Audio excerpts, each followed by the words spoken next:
Buku yang kami ulas berjudul Dasar-Dasar Akuntansi yang ditulis oleh Profesor S. Hadlibroto, Doktorandus Dagnia Lubis, dan Doktorandus Sudrajat Sukadam, yang diterbitkan oleh LP3ES Jakarta pada tahun 1978. Hak cipta 1978 pada penerbit dilindungi Undang-Undang Linocom Typesetting Diateks Percetakan Repro Internasional dengan jumlah halaman yaitu 261 halaman. Bahasa yang digunakan yaitu bahasa Indonesia dan bahasa Inggris. Warna sampul buku yaitu jingga. Lingkup penerbit nasional. Berikut tampilan sampul buku Dasar-Dasar Akuntansi.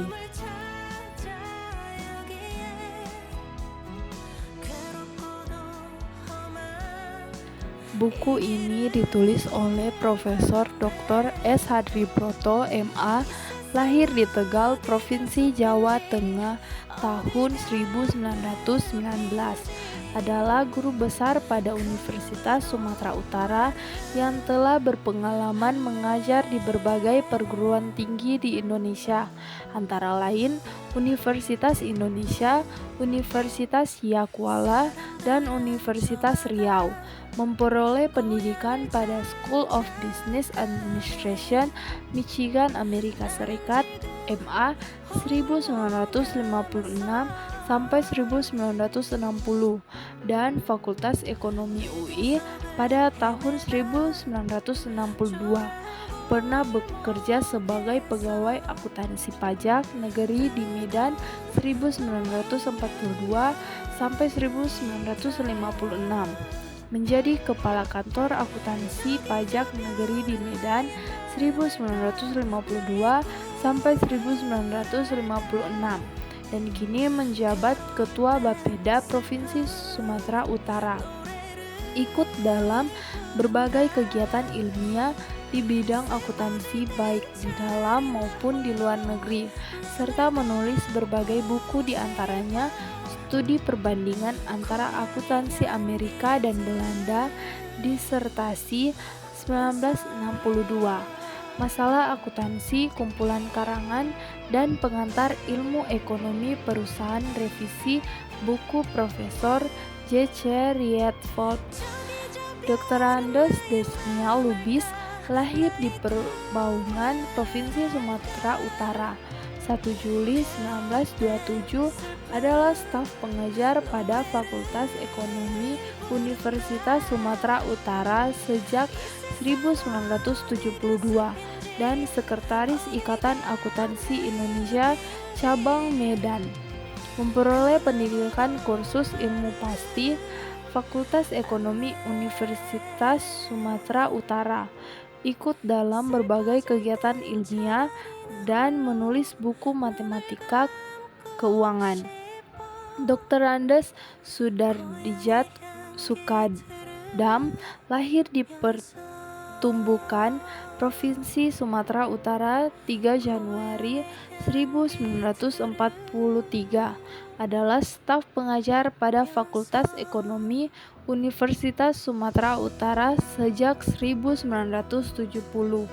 AAN Medan 1970 sampai 1974. Memperoleh pendidikan pada Fakultas Ekonomi Universitas Sumatera Utara 1969. Ikut dalam berbagai kegiatan ilmiah dan menulis berbagai kertas kerja. Berikut adalah tafsiran isi dalam buku yang kami ulas. Pada bab pertama menjelaskan fungsi dan bidang akuntansi, bentuk-bentuk perusahaan, dan praktik akuntansi di Indonesia. Fungsi utama dalam akuntansi yaitu mencatat, merangkum, dan melaporkan transaksi keuangan. Bidang-bidang yang ada di dalam akuntansi yaitu keuangan, audit, biaya, manajemen, perpajakan, anggaran sistem, dan pemerintah. Bentuk-bentuk perusahaan yaitu perorangan, yang artinya dimiliki dan dikelola oleh satu orang. Selanjutnya persekutuan, yang artinya dimiliki bersama oleh 2 orang atau lebih. Selanjutnya perseroan terbatas atau PT, yang artinya milik bersama oleh pemegang saham dengan tanggung jawab terbatas. Selanjutnya ada koperasi, yang artinya dimiliki dan dikelola bersama oleh anggotanya. Praktik akuntansi di Indonesia. Usaha untuk membentuk satu sistem akuntansi yang seragam di Indonesia telah dipelopori oleh Ikatan Akuntan Indonesia dalam kongresnya tahun 1973 yang mengesahkan 2 buah buku, yaitu Buku Prinsip Akuntansi Indonesia dan Buku Norma Pemeriksaan Akuntan. Selanjutnya, tafsiran isi pada bab 2. Pada bab 2, isinya yaitu laporan keuangan dapat dipergunakan untuk berbagai tujuan. Data laporan keuangan terutama akan memberikan informasi bagi manajemen sebagai bahan analisa untuk mengadakan evaluasi terhadap diri sendiri. Laporan keuangan akan menunjukkan sampai seberapa jauh efisiensi pelaksanaan kegiatan serta perkembangan perusahaan yang telah dicapai oleh manajemen. Pada umumnya ada 4 daftar yang diperlukan dalam laporan keuangan. Yang pertama yaitu neraca, yang kedua perhitungan laba rugi, yang ketiga laporan perubahan posisi keuangan, yang keempat laporan laba yang belum dibagi. Lalu selanjutnya, tafsiran isi pada bab 3. Bahwa pencatatan transaksi merupakan bagian penting dalam siklus akuntansi yang bertujuan menghasilkan laporan keuangan yang akurat. Pemahaman terhadap berbagai perkiraan dalam pencatatan memudahkan klasifikasi transaksi sehingga mendukung pengambilan keputusan keuangan yang tepat. Selanjutnya ada isi dalam bab 4, yaitu buku harian umum. Buku harian umum adalah buku catatan pertama kali untuk mencatat semua transaksi keuangan suatu perusahaan secara kronologis atau berdasarkan urutan waktu, yang memiliki fungsi sebagai mencatat semua transaksi secara lengkap dan detail, lalu sebagai dasar untuk memindahkan data ke buku besar, lalu selanjutnya memudahkan dalam melacak transaksi yang terjadi. Buku harian umum memiliki isi yaitu setiap transaksi akan dicatat dengan tanggal, keterangan akun yang didebit, akun yang dikredit, dan jumlahnya. Yang kedua ada buku kas.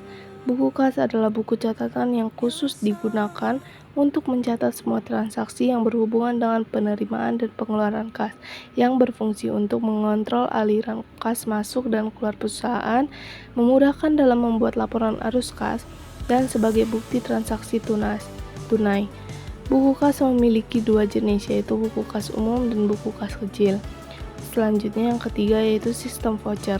Sistem voucher adalah suatu sistem pengendalian pengeluaran kas di mana setiap pengeluaran harus didahului dengan voucher atau bukti pengeluaran yang memiliki fungsi mengontrol pengeluaran kas agar lebih efektif dan efisien, mencegah kesalahan pencatatan dan pengeluaran yang tidak sah, memudahkan dalam proses audit. Lalu yang selanjutnya adalah tafsiran isi pada bab kelima. Buku besar adalah catatan utama semua transaksi perusahaan. Buku besar ini sebagai ringkasan besar semua kegiatan keuangan. Lalu ada yang kedua yaitu buku tambahan adalah catatan rinci dari bagian-bagian tertentu dalam buku besar. Misalnya jika buku besar punya akun piutang usaha, buku tambahan akan mencatat rincian piutang ke setiap pelanggan. Selanjutnya, tafsiran isi pada bab ke-6. Yang pertama yaitu perhitungan laba rugi. Laporan laba rugi digunakan untuk menunjukkan kinerja keuangan suatu perusahaan selama periode tertentu. Lalu selanjutnya neraca. Neraca adalah laporan yang menunjukkan posisi keuangan perusahaan pada titik waktu tertentu yang terdiri dari aset, kewajiban, dan ekuitas.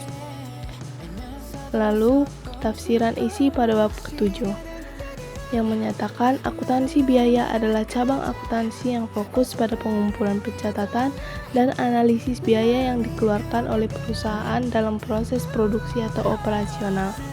Tujuannya adalah untuk menentukan harga pokok barang atau jasa, mengontrol pengeluaran, serta membantu dalam pengambilan keputusan manajerial. Akuntansi biaya mencakup biaya tetap, variabel, langsung, dan tidak langsung yang terkait dengan produksi. Selanjutnya, tafsiran pada bab ke-8. Aset yang memiliki masa manfaat panjang dan digunakan dalam operasional perusahaan, perolehan aktivitas tetap bisa melalui pembelian, pertukaran, atau produksi sendiri, dan harus dicatat dengan metode yang sesuai agar nilainya tercermin akurat dalam laporan keuangan. Selanjutnya, tafsiran isi pada bab ke-9. Pembukuan yang khusus diterapkan pada entitas bisnis berbentuk persekutuan, perseroan terbatas, dan koperasi. Setiap jenis entitas memiliki karakteristik dan aturan pembukuan yang berbeda karena struktur kepemilikan, pembagian keuntungan, dan tanggung jawab. Selanjutnya, tafsiran isi pada bab ke-10 membahas metode dalam menganalisis laporan keuangan untuk menilai kinerja keuangan suatu perusahaan. Analisa perbandingan melibatkan perbandingan data keuangan dari periode ke periode untuk mengidentifikasi tren atau perubahan signifikan. Sementara itu, analisa rasio menggunakan rasio-rasio keuangan seperti rasio likuiditas, solvabilitas, profitabilitas, dan efisiensi untuk memberikan gambaran lebih mendalam mengenai kesehatan keuangan dan efisiensi operasional perusahaan. Selanjutnya, tafsiran isi pada bab ke-11. Penyusunan laporan keuangan, konsolidasi, dan aspek penting dalam penggabungan usaha serta pengolahan cabang perusahaan. Laporan keuangan konsolidasi menyatukan laporan keuangan perusahaan induk dengan anak perusahaannya, sehingga mencerminkan kinerja keuangan grup secara keseluruhan. Selanjutnya, tafsiran isi pada bab ke-12. Bab ini membahas pentingnya pemeriksaan atau audit dan sistem akuntansi yang efektif dalam suatu perusahaan.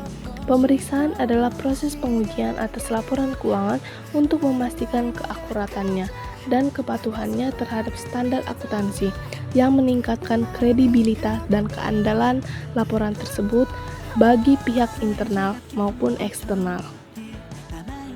Berikutnya yaitu buku yang menjadi perbandingan dengan buku yang diulas, dengan judul Dasar-Dasar Akuntansi yang ditulis oleh Dr. Andus Al-Haryono Jusuf, MBA Akuntan, yang diterbitkan oleh Bagian Penerbitan Sekolah Tinggi Ilmu Ekonomi YKPN pada tahun Maret 1993. Hak cipta pada pengarang dengan jumlah halaman 452. Bahasa yang digunakan yaitu bahasa Indonesia dan bahasa Inggris. Warna sampul buku yaitu warna abu-abu dan nomor ISBN yaitu 979-8146-30-1. Lingkup penerbitan nasional. Banyak sekali keunggulan yang terdapat dalam buku yang kami ulas yang ditulis oleh Profesor S. Hadribroto, Dr. Andus Dagniel Lubis, dan Dr. Andus Sudarja Sukadam. Di antaranya yaitu buku ini lebih banyak disusun secara sistematis dengan pembagian bab yang jelas, dimulai dari konsep dasar hingga pembahasan lebih lanjut dan cenderung lebih mudah dipahami.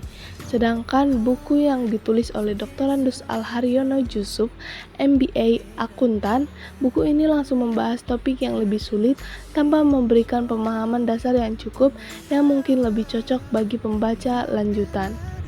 Buku yang kami ulas ini mencakup prinsip-prinsip dasar akuntansi dan aplikasi praktisnya dalam dunia nyata seperti akuntansi untuk perusahaan dagang, manufaktur, dan jasa. Sedangkan buku yang ditulis oleh Dr. Andus Al-Haryono Jusuf MBA Akuntan, buku ini cukup tebal dan kompleks sehingga bisa terasa membosankan untuk pemula yang tidak memiliki latar belakang akuntansi. Buku yang kami ulas ini lebih difokuskan pada pemahaman dasar akuntansi bagi orang yang tidak memiliki latar belakang di bidang ini, karena penjelasannya lebih detail dan sesuai dengan dasar-dasar akuntansi. Sedangkan buku yang dikarang oleh Dr. Andus Al-Haryono Jusuf MBA Akuntan lebih cocok bagi mahasiswa tingkat lanjut atau profesional yang menginginkan pemahaman mendalam mengenai prinsip-prinsip akuntansi. Dalam buku yang kami ulas juga terdapat kelemahan, yaitu buku yang diulas kurang menarik secara tampilan karena tidak ada variasi warnanya, dan juga buku ini tidak diperbaharui secara tampilan sehingga terlihat sangat kuno. Sedangkan buku yang menjadi perbandingan yang ditulis oleh Dr. Randus Al-Haryono, Yusuf MBA Akuntan, terlihat lebih menarik karena menggunakan kertas yang berwarna cerah. Kedua buku ini memiliki perbedaan dalam penjelasan materi, tetapi kedua buku tersebut ditulis sebagai pedoman untuk pelajar atau mahasiswa dalam belajar akuntansi. Kesimpulan yang kami dapat yaitu buku dasar-dasar akuntansi sangat berguna, khususnya bagi pelajar atau mahasiswa yang sedang menempuh pendidikan akuntansi. Buku ini menjelaskan dasar-dasar akuntansi serta menjelaskan tahapan-tahapan pembuatan laporan keuangan. Buku ini juga menjelaskan komponen-komponen dalam dunia akuntansi, menjelaskan akun-akun apa saja yang terlibat dalam proses membuat laporan keuangan. Buku ini menjadi pemahaman dasar dalam dunia akuntansi.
세상에 음악 여신이